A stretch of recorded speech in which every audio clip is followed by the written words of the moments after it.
Bienvenidos a nuestro curso online sobre el tema Corrupción, desafíos para la fe y la Iglesia cristiana en América Latina. Mi nombre es Roberto Leiber y soy fundador y director ejecutivo de Fides. Fides es una ONG que hemos formado para ayudar y equipar, desafiar, apoyar a líderes de iglesias, líderes cristianos, en construir sociedades con más honestidad pública y menos corrupción. Para mí es un privilegio compartir con ustedes acerca de este tema de enorme magnitud y consecuencias. Déjenme decirles cuáles son los objetivos de este curso. Son tres. El primero es mejorar nuestro entendimiento sobre el fenómeno de la corrupción, sus causas y sus efectos devastadores para la sociedad. Hay mucha confusión relativa a este tema y es importante entender y estar en claro cuál es el concepto, el alcance y los efectos de la corrupción. Segundo, provocar una reflexión sobre la influencia de nuestra cultura en la corrupción y nuestra actitud frente a dicha cultura. Y por último, sugerir métodos prácticos para fortalecer la integridad pública y luchar contra la corrupción, tanto como creyentes como iglesia. Y todo esto lo vamos a hacer a partir y en el contexto de una perspectiva bíblica.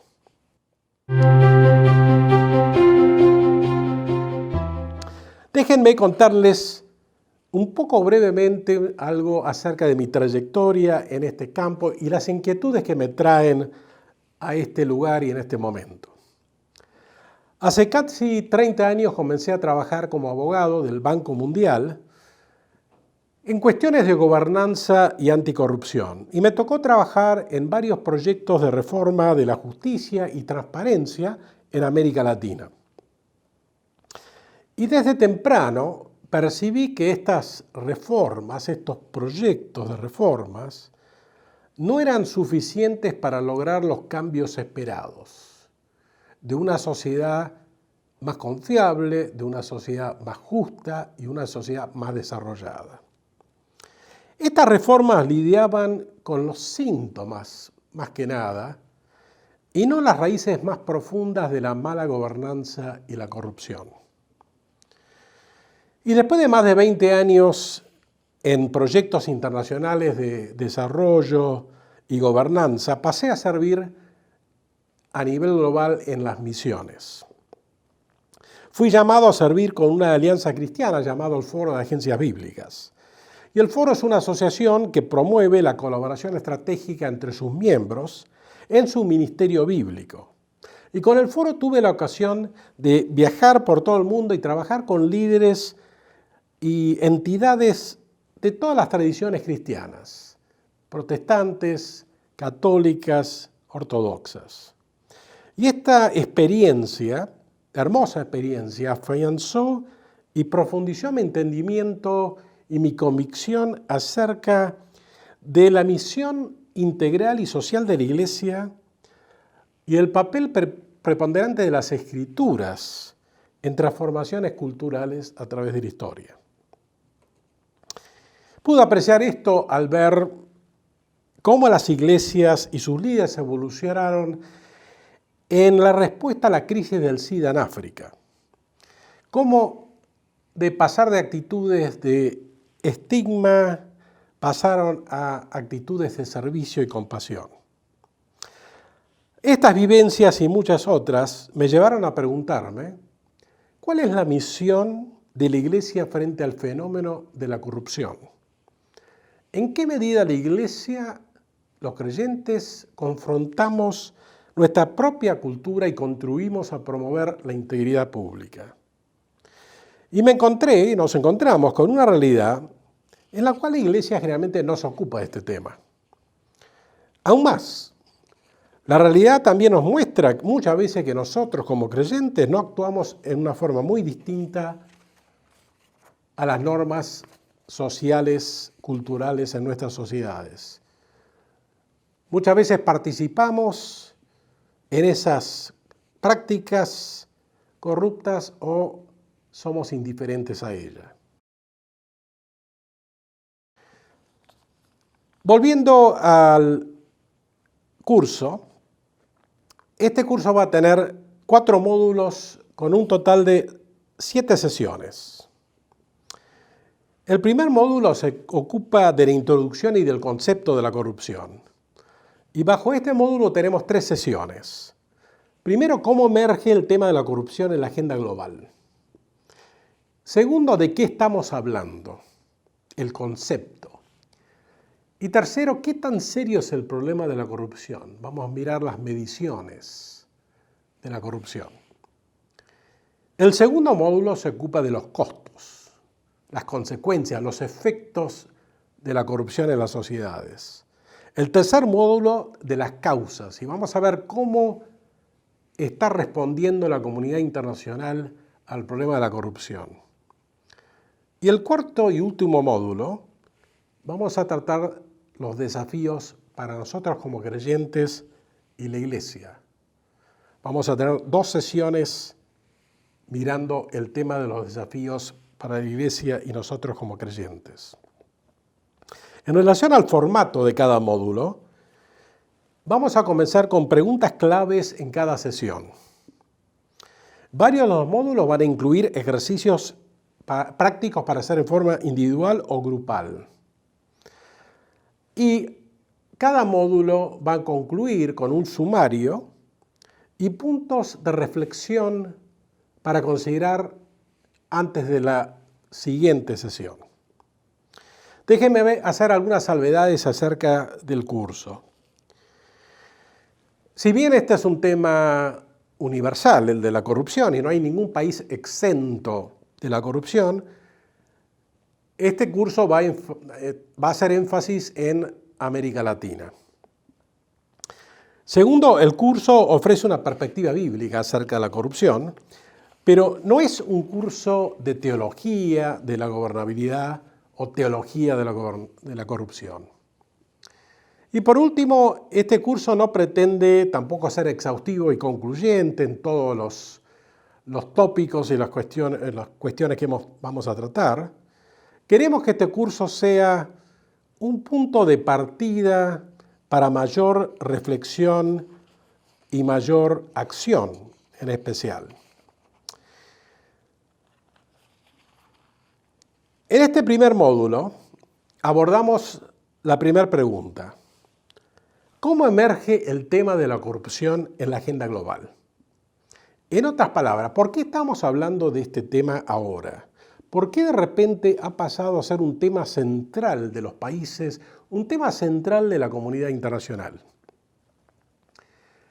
La corrupción era un tema tabú para los organismos internacionales hace una generación atrás. No se podía mencionar la palabra corrupción en el discurso oficial. Era una cuestión política, una cuestión interna de los países.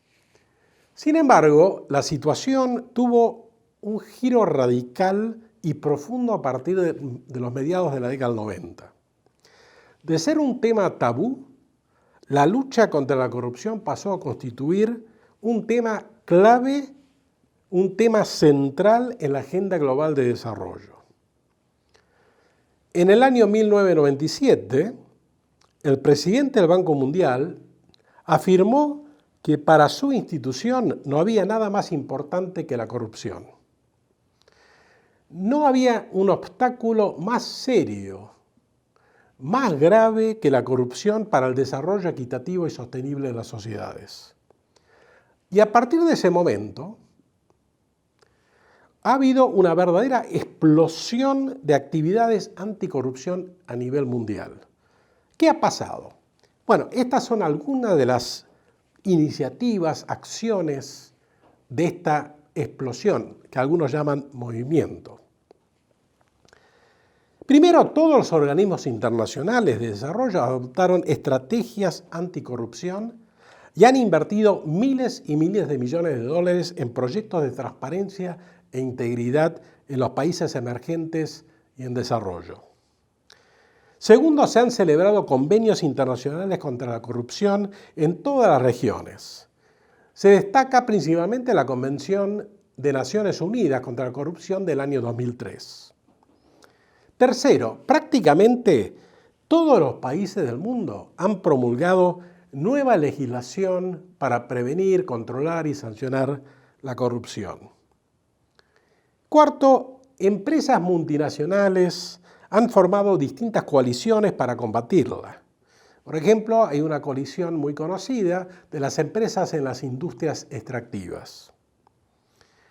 Quinto, ONGs, organizaciones de la sociedad civil, han proliferado a nivel global, nacional, para elevar la conciencia social y vigilar el actuar gubernamental. Entre ellas, Transparencia Internacional. Y por último, el interés académico en el tema de la corrupción se ha incrementado exponencialmente. Hoy el tema de la corrupción es tratado en prácticamente todas las disciplinas académicas con una profusa producción de libros, artículos, cursos, etc. Entonces cabe preguntarse, ¿cómo un tema tan marginal, tan ignorado por la comunidad internacional, se convirtió en piedra angular de la Agenda Global de Desarrollo? ¿Qué motivó este interés creciente y repentino acerca del fenómeno de la corrupción? ¿Se debió a que la corrupción a nivel mundial aumentó considerablemente desde los mediados del 90? ¿O es que repentinamente la comunidad internacional le da importancia clave a un fenómeno que siempre había existido, pero que se había ignorado? Existen varios factores determinantes de esta explosión del tema de la corrupción. Vamos a mencionar tres que son los más mencionados en los estudios. El primer factor es el fin de la Guerra Fría. Durante la Guerra Fría, la corrupción en los países en desarrollo, también las violaciones a los derechos humanos, quedó mayormente relegada por los países donantes, los países ricos y los organismos internacionales de desarrollo, a raíz de intereses geopolíticos. Las potencias occidentales necesitaban la lealtad de los dictadores del tercer mundo y compraron esa lealtad a través de la asistencia financiera para el desarrollo. Con la caída de la Unión Soviética, estos dictadores corruptos de los países en vías de desarrollo ya no eran tan útiles para las potencias occidentales, para los países ricos, por razones ideológicas o estratégicas. Con el fin de la Guerra Fría se acaba lo que algunos llamaron la hipocresía política. Ya las potencias occidentales no podían justificar el apoyo a estos dictadores corruptos con el argumento de que será un líder bastardo, pero es nuestro líder. Cuando desaparece la amenaza soviética, los países occidentales, a través de los organismos de desarrollo, comenzaron a exigir medidas de mejor gobierno como condicionalidad de la asistencia financiera para el desarrollo. Y esto pasó en especial en las reformas o los llamados proyectos de reforma estructural en África, en Latinoamérica, Europa del Este y en Asia. El segundo factor es el interés de inversores extranjeros. Con el fin de la Guerra Fría, la globalización tomó auge. En el ámbito inversionista, en el ámbito empresarial, los efectos de la corrupción se hicieron mucho más evidentes debido al gran crecimiento del comercio y la apertura a nivel mundial. Y en este contexto fueron los inversores y las empresas estadounidenses las que ejercieron mayor presión sobre su gobierno para que otros países industrializados se involucraran con seriedad en el intento de resolver la problemática de la corrupción en los países receptores de inversiones. Acá hay que notar que a diferencia de los otros países, en Estados Unidos las empresas americanas podían ser sancionadas bajo normas que existían desde la década del 70, normas que penalizaban el soborno a funcionarios extranjeros. Esta presión de parte del gobierno de Estados Unidos sobre los países europeos terminó o resultó en la adopción de un convenio internacional que penaliza el soborno a funcionarios de gobiernos extranjeros. Un convenio que se firmó a fines de la década del 90. El último factor son nuevos conocimientos empíricos sobre los efectos de la corrupción. Ya a partir de la década del 80, y dado el fracaso de los programas de reforma estructural de los organismos financieros, empiezan a aparecer estudios que identifican a la mala gobernabilidad de los países donatarios como un factor determinante del fracaso de estos proyectos de reforma estructural. Entre varios estudios sobresale uno del año 89 del Departamento de África del Banco Mundial, que de alguna forma fue catalítico para que el Banco Mundial entrara en toda esta área de gobernabilidad. Antes de pasar a nuestra segunda sesión, quiero destacar que no fueron líderes o instituciones religiosas las que impulsaron el llamado movimiento de lucha contra la corrupción. En los inicios de este movimiento, la corrupción no era una preocupación mayor de distintas denominaciones cristianas en general. Salvo algunas excepciones, la Iglesia no tenía una voz profética, declamando la corrupción como un pecado e injusticia social con consecuencias profundamente negativas para el desarrollo integral de las personas y las sociedades. Y la lucha contra la corrupción no era vista, y aunque ha habido algún progreso, sigue sin ser vista acabadamente como esencial a la misión integral de la Iglesia. Muchas gracias.